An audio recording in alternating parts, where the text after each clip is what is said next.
Blessings, beloveds. Welcome back. Anastasia, Cosmic Astrologer with you guys, wanting to talk about the full moon in Libra, which is happening over the next couple of days. So today's the 6th of April for me. And the full moon in Libra takes place on the 7th and 8th of April, depending on where you are on this planet. Okay, so what I've been looking at the last, day or so, just relative to this full moon, is I've been looking at it more from an esoteric level, okay? So my input and my sharing today is going to be heavily focused from the esoteric level of astrology.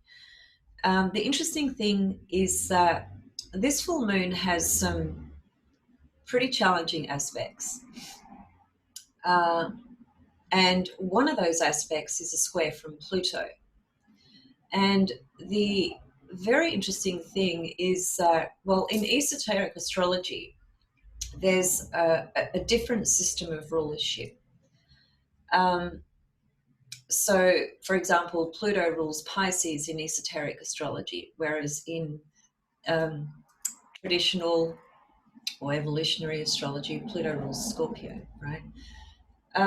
However, the thing that which I'm glad it is this way, because it would not make sense if it wasn't, is that Pluto is Pluto. Whichever lens or paradigm you look through, the nature of Pluto is the nature of Pluto, which is about death and rebirth, transformation, transmutation. It's, it's the phoenix rising in the ashes. It's the butterfly, but we have to go through these very, very deep processes to have the experiences that we have, and then reach a level in our own consciousness where we recognize there needs to be a further process of evolution, transformation, waking up, even though waking up is more what correlates to the planet Uranus. However, when we transform, we are rebirthed and we wake up to a new perspective or a new way of life, understanding life, relationships, and so forth. And so when you look at Pluto through all the different teachings, Pluto is Pluto. It doesn't change. So even though I'm going to take an esoteric approach to this full moon reading for you guys, Pluto, the nature of Pluto remains the nature of Pluto.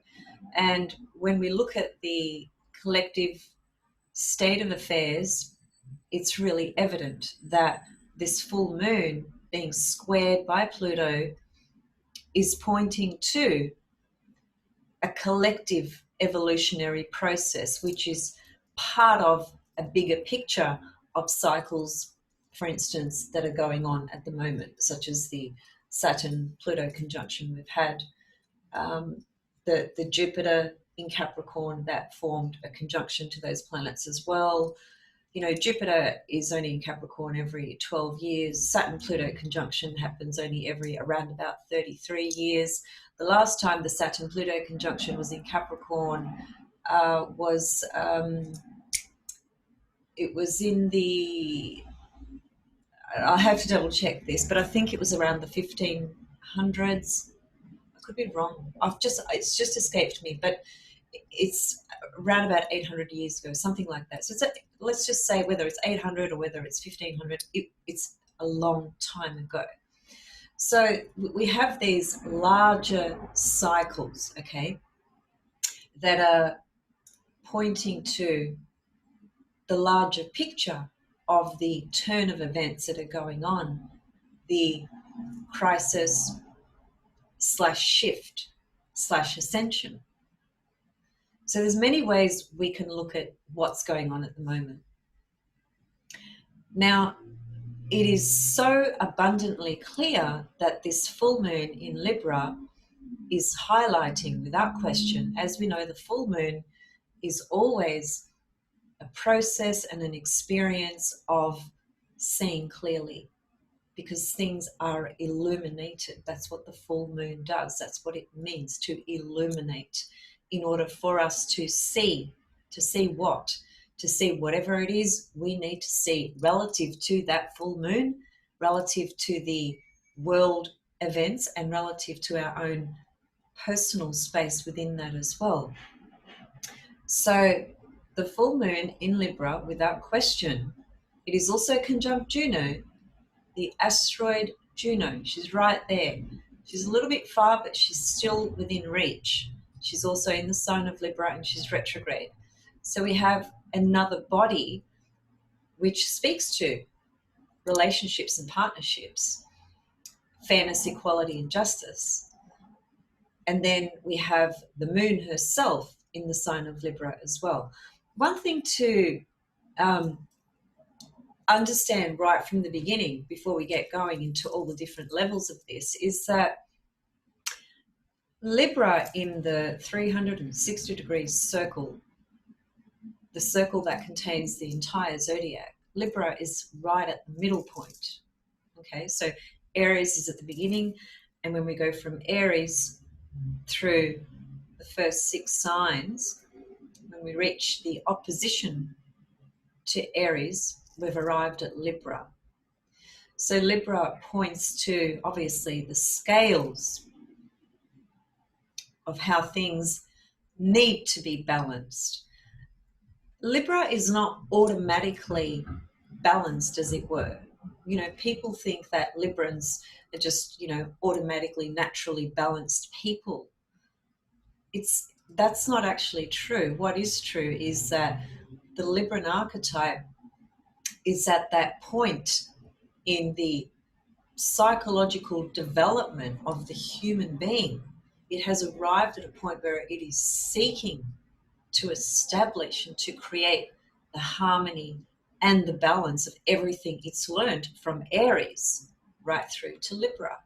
So it's standing at that position where it is seeing both sides to everything. It has the awareness of both sides to everything.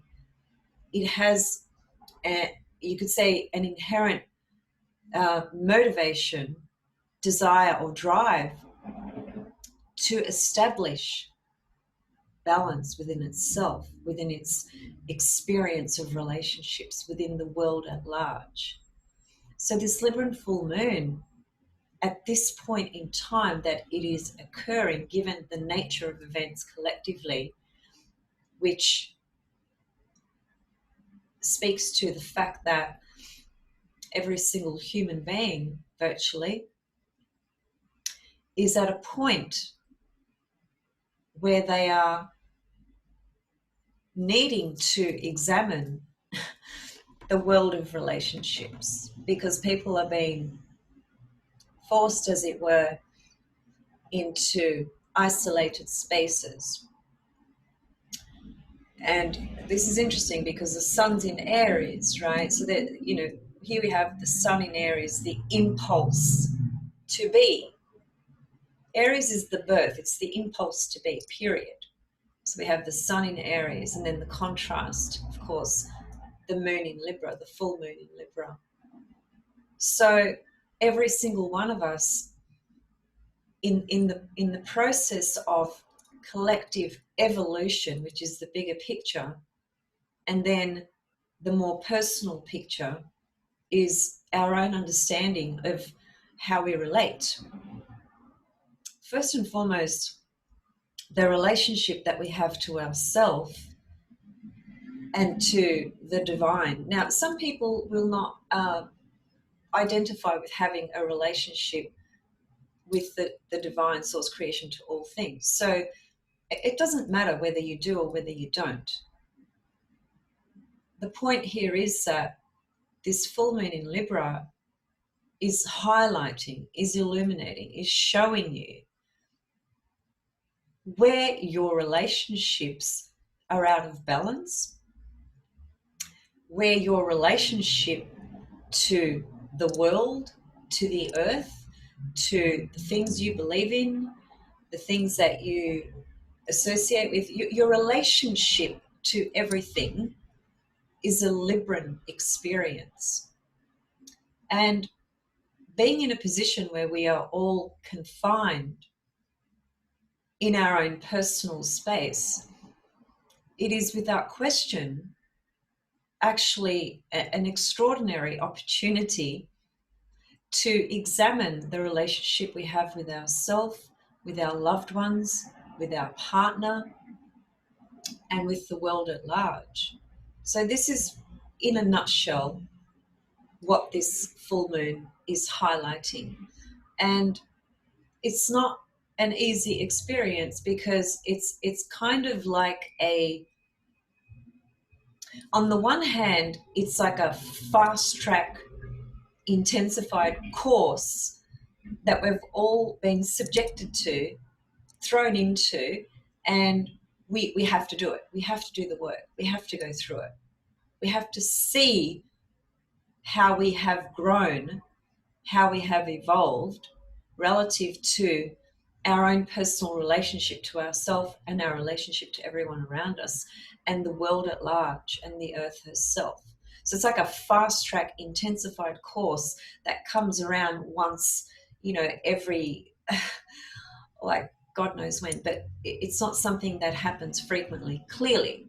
Now, this is happening because of the virus, all those things that are happening on that external level.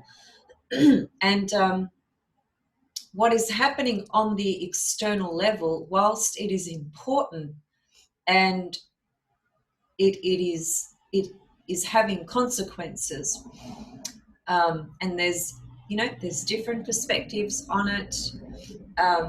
There's a lot of confusion about how much of what we're hearing is truth, is not truth, and so on and so forth. But in my opinion, it's not about so much about questioning necessarily all the nitty-gritties of this virus, because if we just focus our energy on that, we're missing out on the opportunity of what this situation is actually allowing us to understand more about ourselves. And on a bigger picture, this full moon in Libra, there's a lot less traffic now. You'll get a couple of little annoying sounds every now and then, but there's much less traffic, which I love. So the full moon in Libra, on the collective level at this point that we are having this full moon in Libra with the sun in Aries, it's literally the sun in Aries, soul, sun, embarking on his new journey of the hero's journey. The sun correlates to the hero's journey through the 12 archetypes, and the Aries is the hero, right? The Hercules, Achilles archetype, okay, of showing tremendous courage through discovering who you are inside yourself. It begins in Aries. So we have this new solar cycle that's began during this time, and now we have this full moon in Libra in the heart of the extreme chaos of everything that's going on, which is saying, again, look at this full moon is showing us the extremity of the imbalances that exist on a collective level relative to how we live, how we treat the earth, how we abuse resources, and so on and so forth, right? There's many levels to that. But fundamentally, what we are looking at is, where are these imbalances and what right action do we need to take to correct this? Because this imbalance is so huge. it's on such a grand scale, which is why we have arrived at a point in evolution where the scales need to they need to be balanced out. It's like we are like this relative to our disconnection from the heart center, relative to how we treat the earth, the animal kingdom, relative to the insatiable greed of personality, relative to deception, lies, creating, putting toxins in foods, in water, all these things that have been going on for quite some time. It's just reached a critical point in evolution where the higher forces, as it were, have stopped humanity in their tracks. And if the focus continues to be this aggression towards the governments, the lack of their action, or the deception, or whatever it is that you identify or recognize, the more focus that is placed on that, the more we're kind of missing the point here. So this full moon is a powerful opportunity to bring us back into right relation with ourselves and with everyone and everything around us. At the very least, it's an opportunity to see, to understand where do all the imbalances exist in my life relative to how I relate. Now, what I'm going to do is I'm going to just bring up the chart, and here is where I'm going to start bringing in some of the esoteric material. Okay, so let's just get into that. I'll bring up the chart, share my screen. Okay. So I've created this full moon chart for Melbourne, Australia. Again, you don't need to concern yourself with the location of everything because this is just done for my location, okay? However, this chart's very interesting for Melbourne, this full moon chart. But I'm not going to unpack that because most of my viewers are not from here. All right. Here's what I want to bring in. First of all, the dwarf planet Eris, which I did a video on just recently, who figures heavily in what's taking place on the Earth at the moment. That aside, she's very prominent in this chart as well of the full moon, regardless of location, because she's very close to the sun in Aries. Okay, so her presence and her energy is right there with the sun in Aries. And as I've explained before, Eris has very much to do with chaos and disorder, but to put it very simply, the chaos and the disorder is from a higher level of consciousness and understanding, really has to do with waking us up out of our slumber, the slumber we've entered, which we've been in for a very long time. So Eris figures very strongly in this chart. She's conjunct the sun in Aries. Now, if you look at the full moon, which is just down here, you can see that's the asteroid goddess Juno, which is the goddess of relationships and marriage, justice, equality, fairness, balance, and so forth. And she's in, obviously, the sign of Libra. So we have the full moon in Libra illuminating the imbalances that exist both within us and outside of us. The right action we need to implement to seek to create balance in our life, internally and externally. And Juno, which is, as I said, the goddess of marriage and partnership, she's in Libra as well, being highlighted with this full moon. So we have some pretty strong feminine principles showing up in this full moon. Eris conjunct the sun, Juno conjunct the full moon, obviously opposite each other, highlighting the discord or chaos where we need to wake up.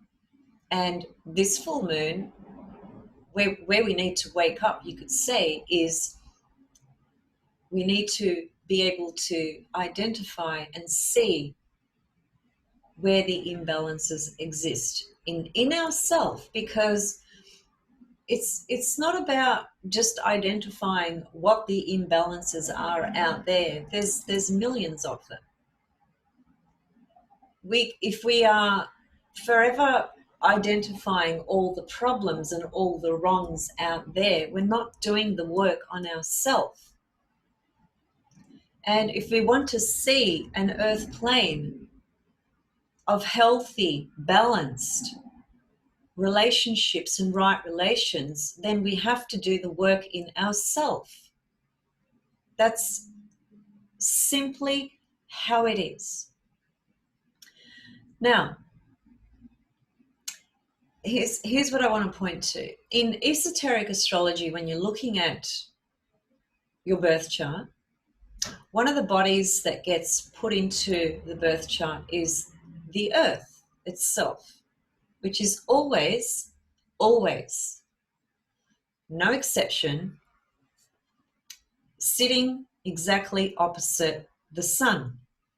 So if I was to have the earth symbol in here, which I could, it would just be a matter of going into settings and just making an adjustment. Perhaps I should have done that. I apologize. But please understand that when you're looking at esoteric charts, what you would see is that the earth is exactly opposite the sun, without question, always. So if you looked at your own birth chart and you put the earth into the settings of an additional body, as it were, you would find the earth is exactly opposite the position of your sun, wherever that is in your chart. Why is that important here? I think it's extremely important because in esoteric astrology, the earth is a crucial body of understanding the physicality of our experience, which makes total sense because the earth is where we have all our experiences. So the earth in this case, in this chart, is exactly conjunct the moon in Libra. Now, a very simple way of understanding what does it mean in esoteric astrology when the earth is opposite the sun, well, what does that mean? What do we do with that? Well, here's what it means in very simple terms. There's still a lot of research that is and will continue forever, really, regarding this understanding of the earth in the chart and what it actually means. But here are some of the thoughts around it relative to Alan Oken's material and Alice Bailey as well.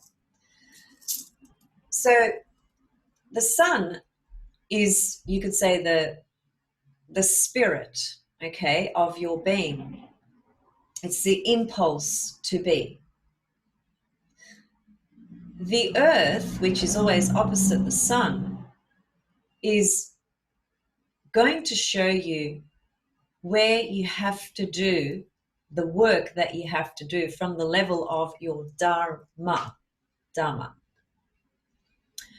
So it's another way of understanding it would be to say that it's the deeper component of what your soul is seeking to grow through, to evolve through. In esoteric astrology, the core and the crux of what there is to understand about esoteric astrology is the alignment of the soul and personality. That's what's at the heart of esoteric astrology. So we are, for the most part, most of us are operating, expressing from the personality level. And there are many people who are seekers, initiates, who are asking deeper and bigger questions about the meaning to their life, why they're here, what is the purpose of my life, what am I here to learn, understand, etc., etc.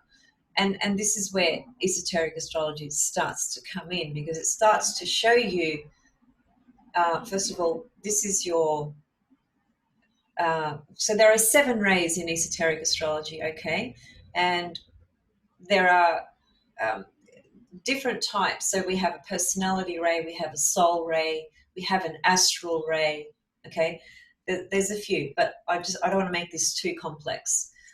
So if we understand that what all of us, whether we are conscious of it or not, whether we believe it or not, whether we agree with it or not, what all of us are trying to accomplish essentially is to align the soul with the personality in order to be a vehicle of the Christ consciousness. Now, some people might have an aversion to the word Christ because they may have a specific, religious affiliation that they don't accept Christ and so on and so forth.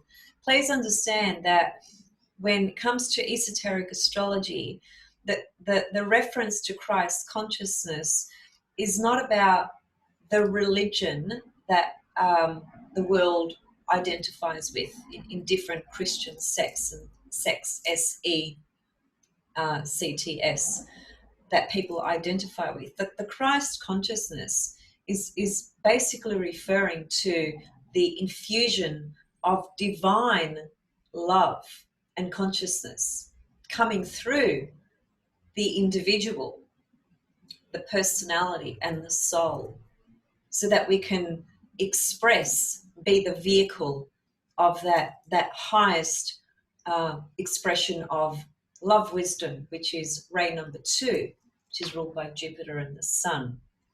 So going back to this, the position of the Earth in this chart with the full moon, the Earth shows where we need to integrate and do the work from the level of our Dharma, right? So it's kind of like the sacred work, the real work, okay, that comes from a soul level, okay, not the personal ego, personality, attachments, desires. This is not a judgment on desires and the personality. This is just a distinction. So if you looked at the Earth in your chart, it would give you a clue about what you are really trying to do relative to your Dharma in life, which is also about breaking the chains, as it were, of karma. And Jeffrey Wolf Green talks about that extensively, actually. And he refers to Dharma as the process of the work that we are here to do. If we are, well, we are all evolving, but let's just say that there are certain people that may be evolving at a faster rate because of the level of evolution they're at within their own soul. Everyone's evolving at a different rate. But for those that are more unconscious, okay, more disconnected from the divine will, the high will, the soul's will, then they would be more likely experiencing the recurrence of the same patterns and same behaviors over and over and over and over again. That's the karma. Saturn. See, Saturn in the chart shows us the work that we have to do from a karmic level, meaning it's not about being punished or, karma is good or bad.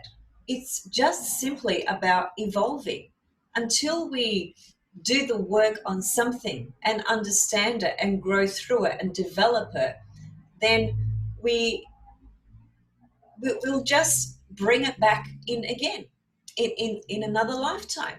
We will meet the same situations, not because somebody out there is punishing us, but simply because our soul, for whatever reason, could not accomplish that growth, those lessons, and that development in a particular given lifetime. So it chooses to go through the same types of experiences again, which then gets sort of perceived or translated into karma, right? But it's just the soul's choosing to grow. That's all. That's what this is about. So the Earth conjunct this full moon in Libra on a collective level, because this is a collective reading, okay, is saying that at this point in time, at this point in evolution, relative to the collective soul, to the collective evolution, this full moon is showing us the work, the dharma that we need to do on that collective level is to establish or re-establish balance in our life, internally and externally. Balance with our relationships, balance with our heart and mind, balance with the inner and the outer experiences, because things are out of balance. So here's the Earth lining up with the full moon in Libra saying, hello, it's a wake-up call. It's a wake-up call for all of us. The work that has to be done on the collective level is all about how we relate to ourselves and to everybody else and to everything out there. And look, I mean, we need to also understand it from the point of view of Libra is an air sign, okay, which belongs to the triad of Gemini, Libra, Aquarius, the three air signs, right? The trinity of air. And the air quality or component is that part of life where we learn and understand through diversity, communication, and sharing, right? So, and actually, what I want to bring in as well here is that Venus has ingressed into Gemini, okay, just recently. And Venus is going retrograde this year, and she doesn't go retrograde frequently, okay? So she'll be going retrograde in the sign of Gemini, and as a result of that, she will not actually ingress into the sign Cancer, which is the next sign, till the 8th of August, which is the Lion's Gate as well. So it is very kind of mysterious to me that here we have this full moon in Libra, cardinal sign, which is about action, change, the sun in Aries, birthing an entire new cycle on the earth in life for all of us, where we have to be extremely courageous,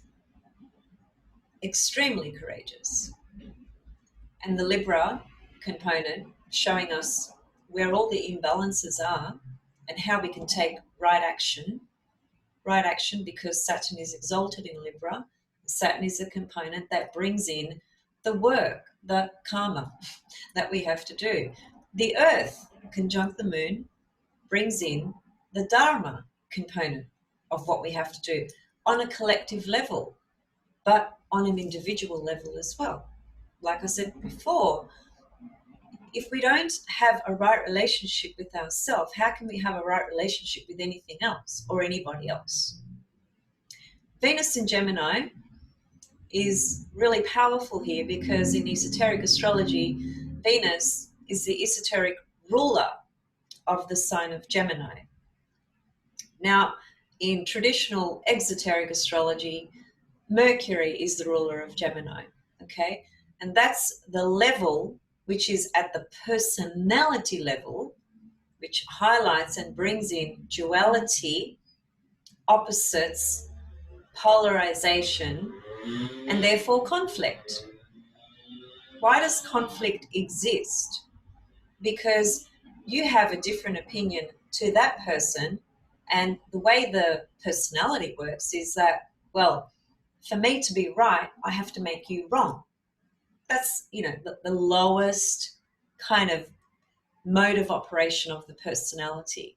And when that's projected on a larger scale, then we see it really strongly through higher systems, such as governments and so forth, that project that Gemini component of splitting everything up. Now, I'm sorry for any Trump fans. I'm not nor a fan, I'm just neutral about him. I don't really agree with a lot of his ways and so forth, but I don't have any strong feelings about him, either good or bad. But he's just a really powerful example for the archetype of Gemini. He is a Gemini, and his ability to just split the nation, right? And that's what he does. He divides. He's divided America. So that's what Gemini does. It splits things up, splits things off. It polarizes. It's very much the experience of duality. Now, inherently, there's nothing wrong with that, because what Gemini is trying to do is it's trying to learn about opposites, about the experience of duality. The more we, I suppose, to an extent, at least initially, the more we see the opposite to something, right? The more we learn about the various levels of things that exist. And the more we experience diversity, right? But see, Mercury in esoteric astrology happens to be one of the planets that connects to ray number 4. And ray number 4 is the ray that correlates to harmony through conflict. So at the personality level, this Gemini component of Venus being in Gemini is pointing to the polarization of everything, the components where there's so many different opinions, especially on the world events that are going on now, which is creating incredible confusion for the masses, without question. And that's very difficult to bypass, especially if you are constantly listening and watching the news or listening to things on social media, or however it is you are exposing yourself to information. And Gemini at the personality level is never going to find a neutral position as such and bring in harmony and balance, because its inherent position is to split things off from the personality level, okay? But from an esoteric level, Venus being the ruler of Gemini, see, Venus is a feminine body, which is primarily about fusing, blending, connecting, and uniting. So it's bringing things together, whereas Mercury, as the ruler of Gemini, splits things off. So this Venus in Gemini being retrograde, going through a retrograde cycle over the next couple of months and staying basically in the sign of Gemini till the first week of August, is very critical from a collective level, because if we can if we can tune into, connect with, and understand the esoteric meaning here, then it's basically about uniting, unison, brothers and sisters. Gemini, brothers and sisters. We are all brothers and sisters. At the higher level, we are all brothers and sisters. So Venus in Gemini, from an esoteric level, going through this retrograde period until the first week of August, is basically pointing to that at this time, in where we stand relative to everything that's going on, we have to find a way to unite and actually connect and bring forth love, as opposed to the Mercury ruling Gemini, which is about opposition, polarization, right, wrong, conflict, and so forth. So it's, I mean, it's going to come down to your personal take on this, how you decide to step into this. The conflict out there is what it is. It is out there. Do you have to be a part of that? No, you don't. Can you tune into this higher frequency of Venus from an esoteric level? Yes, you can. You can do it within your own personal life, within your communities, within your loved ones, within your attitude, about everything that's going on. So it's just up to each of us. But this is what this frequency is speaking to from a higher level of consciousness, if we are, open and receptive to that. Not only that, it's also, to me, it actually is saying that there's such a strong need for humanity at the moment to come from a space of love.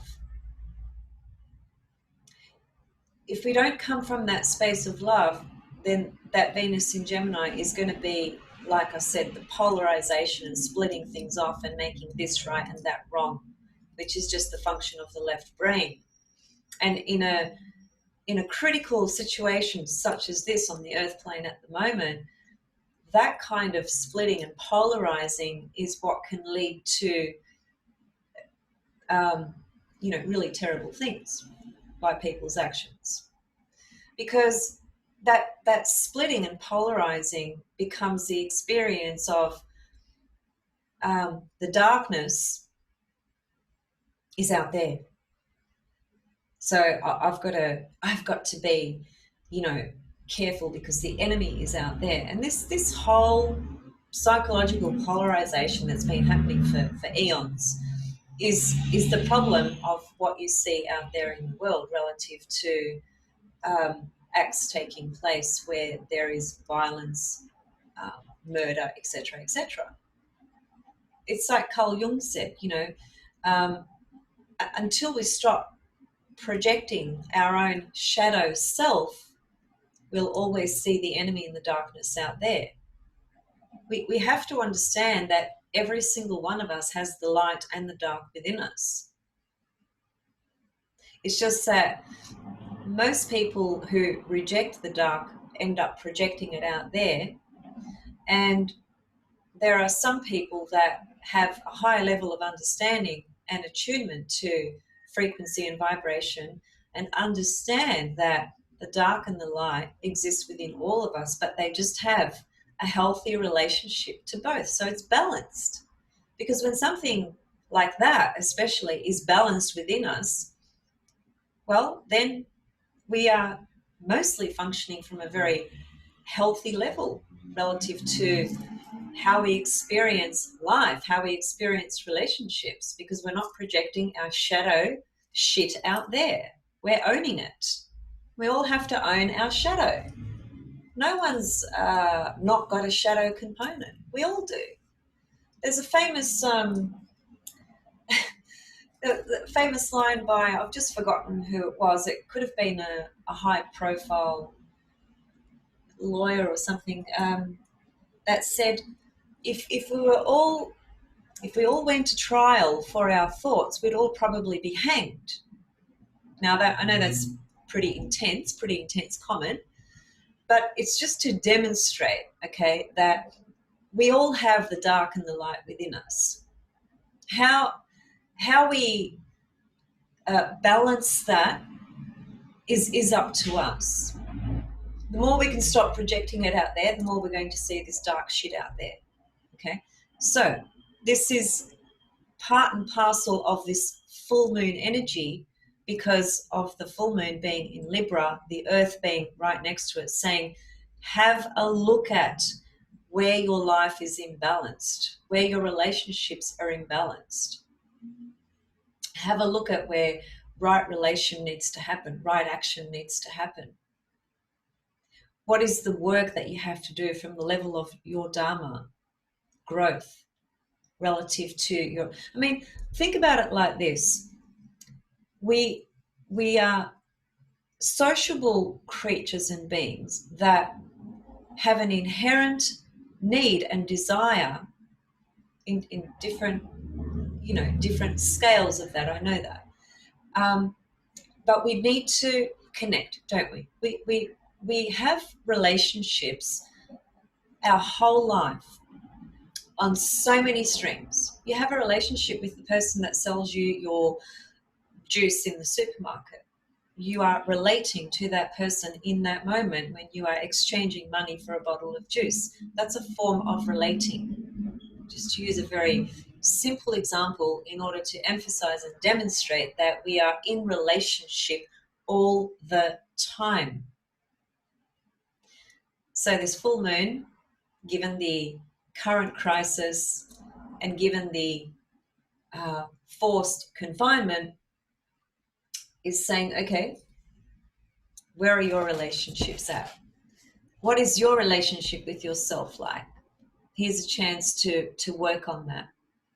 You can do that, or you can just focus the shadow stuff out there and then just feed into all the conspiracy theories that personally I'm really sick and tired of hearing and seeing them. It's just so incredibly toxic and dark and negative, and whether there is any truth or a little truth or a lot of truth is another level altogether. Okay, we won't know. Okay, if there is truth in some of the things that are being said, we'll see that. Okay, but to be overly focused in it and on it all the time is just incredibly taxing on your spiritual energy, and then that impacts on your emotional body, your physical body, your mental body, therefore your perception, your attitude, your mood, all that stuff is just out the window. So these are, I mean, from bigger scale levels, we're talking about the imbalance that has been building and building and building over thousands of years on the earth plane. It's reached a point where scales are like this, and it's just trying to correct itself in order for us actually to evolve, in order for the earth to evolve, in order for ascension to happen as well. One thing that is absolutely certain, regardless of whether you believe in reincarnation or not, evolution or not, nothing remains the same. Impermanence is the only certainty. Impermanence of everything.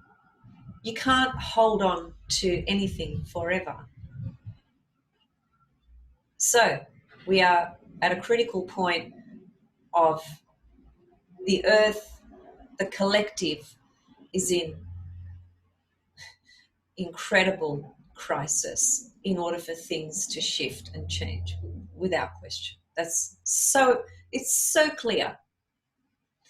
And there will be many people that perhaps still won't wake up from their slumber even after these external crises, critical situations are finally resolved, and there'll be, I mean, the world will never be the same anyway, which is actually quite good in so many ways. It's so good. It's just extraordinary, the feeling to go outside and to have everything closed and virtually no traffic on the roads. I've never seen or lived through something like that before, as I'm sure that is the case for all of you as well. And my heart and my soul actually rejoices in that, for the peace, the actual peace that I feel just from the stillness. And obviously the opposite to that, which was so freaking extreme, was the madness and busyness of non-stop activity that would never allow people to stop and just pause and reflect and slow down and, feel the heart center. Go into, meditation, stillness, connect to frequency, energy, spirit, in order to realign. This is what we are all able to do. So some people see this as we're all imprisoned, this is just bullshit. We're all imprisoned, our freedom's taken away, etc., etc. You can look at it like that, and if you do, then you're just going to be pissed off, basically. Or you can look at it as an opportunity to grow within your own self and stop, reflect, address, examine, explore, look into things that you never otherwise would have.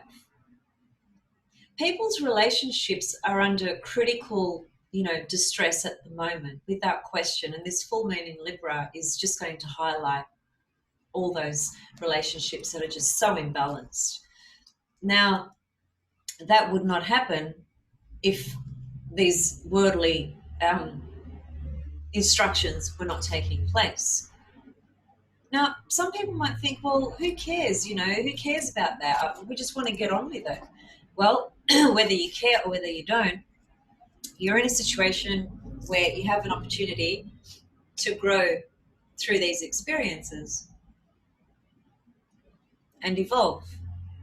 And whether you do or whether you don't is up to you.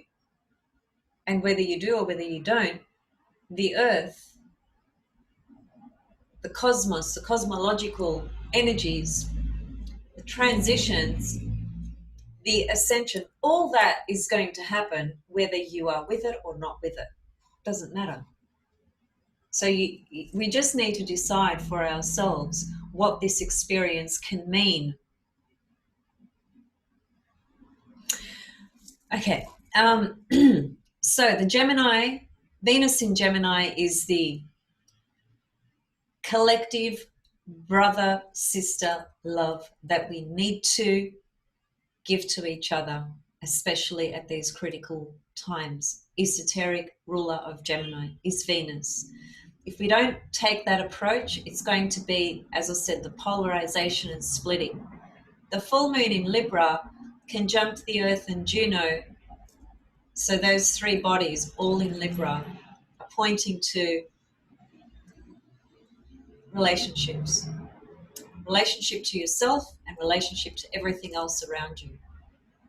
What does that look like for you? How does that feel?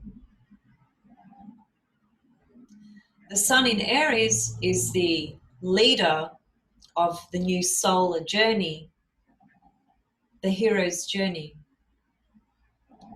The hero's journey on a collective level here is talking about, how can I put it? Well, without going too far, one way of looking at that is to say that this timeline that we are on right now is ready to ascend to a different timeline. It's ready to shift, right? And the Sun in Aries has started this journey for us. So by the time the Sun goes through the entire zodiac, right, which will be Next year in March, April, we'll have the sun in Aries again. So the next 12 months, we're going to see this incredible new light in new way of life, without question. The other thing that I wanted to address as well is obviously the Pluto squaring the sun and the moon is bringing tremendous tension into the current events, right? Collectively and personally, individually. And as I said at the very beginning of this video, Pluto is the one body that, regardless of which lens you look through, does not change in terms of its fundamental, inherent, archetypal expression. Pluto is always going to bring about destruction of some kind or endings in order for a rebirth to begin. It's just, there's no two ways about that, and there's no way around that, and it's happening anyway, everywhere. So, but I think the Pluto component squaring this moon here is probably going to highlight maybe some relationships will come to an end because of this forced isolation. Maybe there will be, really intense struggles and challenges and, even violence. I mean, there's already been, a lot of information given out, even just in this country here, where relationships are breaking down. Violence in domestic situations, unfortunately, has increased because people are just confined in the same space. So this is going to have, unfortunately, those ramifications as well. We just can't avoid that. But, some relationships coming to an end is not necessarily the worst thing in the world. A relationship coming to an end it's many things, but one thing we could say is that it's come to its natural sort of end, if you like. It has no more to offer you from the point of view of what your soul is wanting to grow through. But when it comes to a relationship ending, there's the process of grief. So then there's pain, right? Because the separation and the ending of something has that natural experience of grieving, loss, pain. It hurts. It hurts when you end something. It's just the nature of things. So that's inevitable. Okay, so I just wanted to read a couple of things quickly.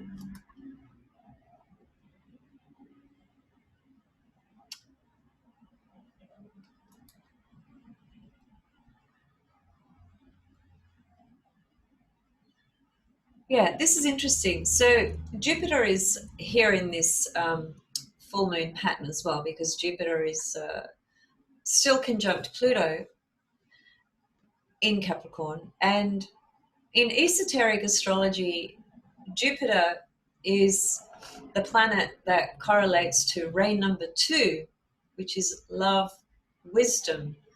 And Jupiter also correlates to the sign Aquarius. Well, it actually rules Aquarius in esoteric astrology. Okay. And in Capricorn, on an esoteric level, here are some things to consider. Jupiter in Capricorn, as a highly focused expression of the second ray, because it is, Jupiter connects to ray number 2. Jupiter's energy is dualistic. It is very magnetic in fusing power and extremely expressive in the ability to expand the presence of love, wisdom, as a result of the resolution of duality. On the personality level, Jupiter in Capricorn represents the crystallization of the material desires of the lower self.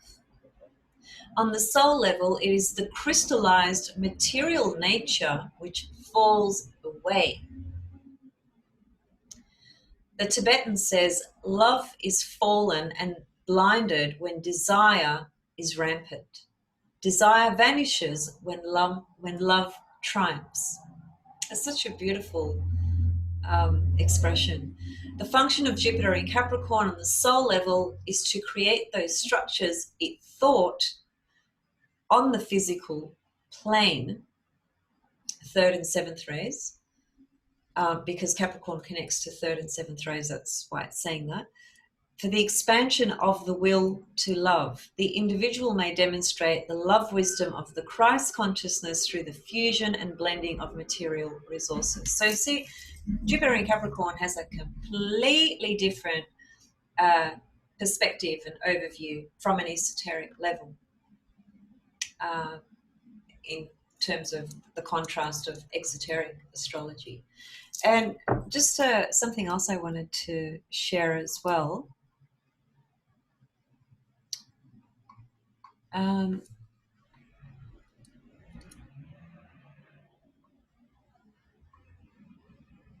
So Pluto being the esoteric ruler of Pisces, and Pluto configuring very strongly with this full moon, when we think about the energy of Pluto from an esoteric level, it is fundamentally about the same things as what it would mean, on an exoteric level, about death, rebirth, destruction, endings, and so forth. But it's also about helping us transform our desire nature to attachments of the physical world, to transform those, right? And to fuse us into the Pisces energy. That's why Pluto rules Pisces in esoteric astrology, to take us into that relationship with the divine, to release the attachments of the personality, ego desires, to transform them and to reunite, as it were, with divinity, spirit, Pisces.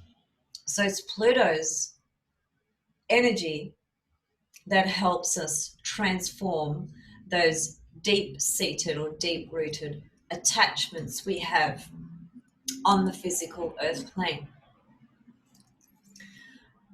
And here's a couple of comments. The breaking down and detachment from forms, especially on the emotional level, is most painful. Indeed, this is the sacrifice the personality renders out of love to the soul. It is this undertaking which becomes increasingly more conscious as the spiritual evolution unfolds, that leads the individual from the experiences in Scorpio to the emergence of the indwelling Christ in Pisces.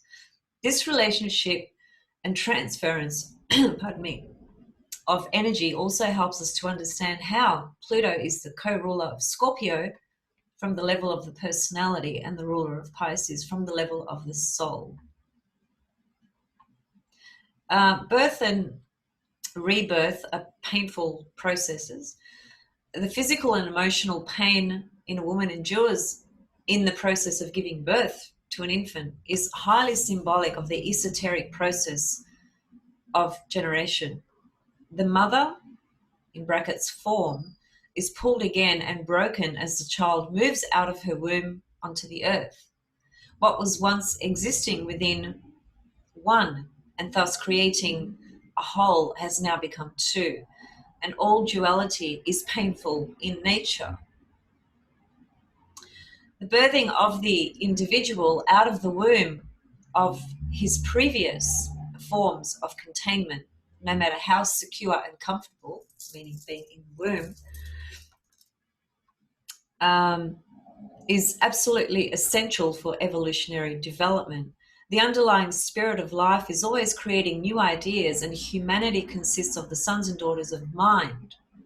The above says something to us of the relationship of Neptune as the esoteric ruler of Cancer and the exoteric ruler of Pisces. The relationship of these two water signs, and hence an extension of meaning to Pluto and Scorpio, might well well worth be contemplating at this point.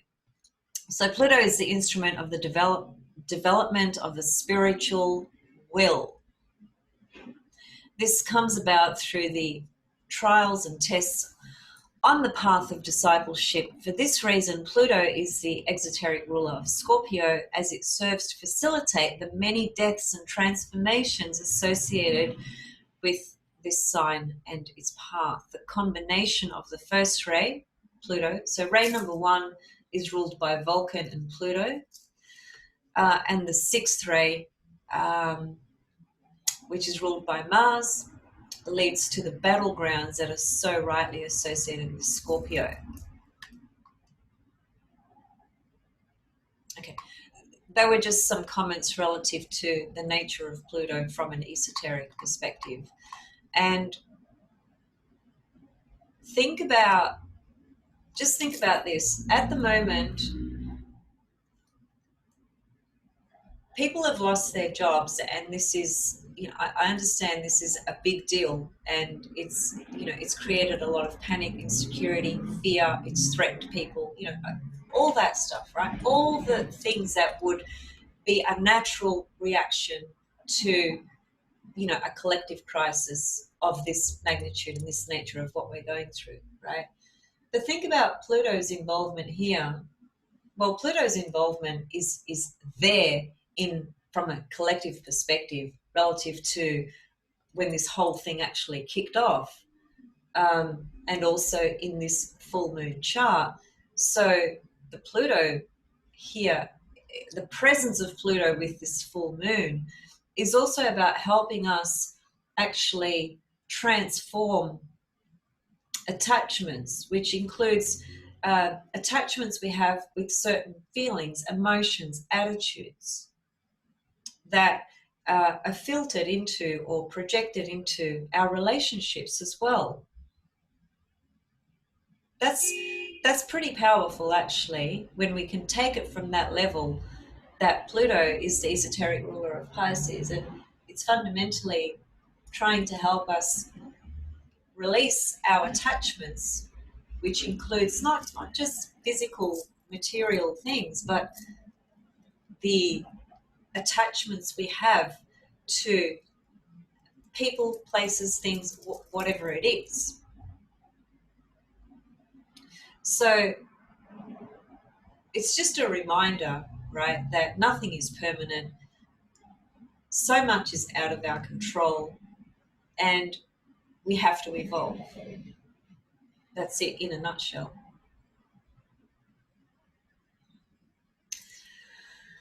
Okay.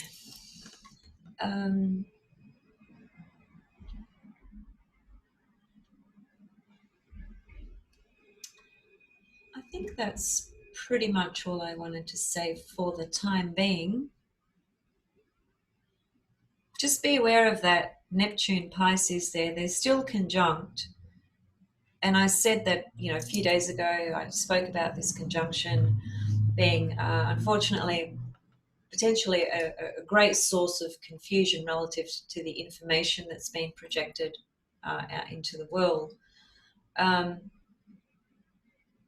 There's something about this whole experience that is so Neptunian, because Neptune correlates to the immune system. It rules the immune system, all right? And the immune system is an extremely important component of this virus, because that's what it attacks. It attacks the immune system and the lungs, the respiratory part of the body, and so forth. And Pluto rules viruses. So, just to give you an example of mixed information. So I've heard from three different sources who are renowned professional experts in their field, who have said that this virus can be transmitted from an air, because it's airborne, right? So the idea is if you're standing right next to somebody and they're breathing at you, you can contract the virus. Now that's been said by expert medical people. Now, yesterday I was watching something here on Australian TV on a 60-minute report show that's, just focusing on these events. And there was a couple that recently disembarked a ship here in Australia. It was like a cruise ship. And the man contracted the virus on the ship. This couple went home. It becomes clear that he's got the virus, and him and his wife are living in the same house 24/7 because they are isolated, self-isolated, and she has not contracted the virus. So that left a really big question mark in my mind about, again, the information that we're given.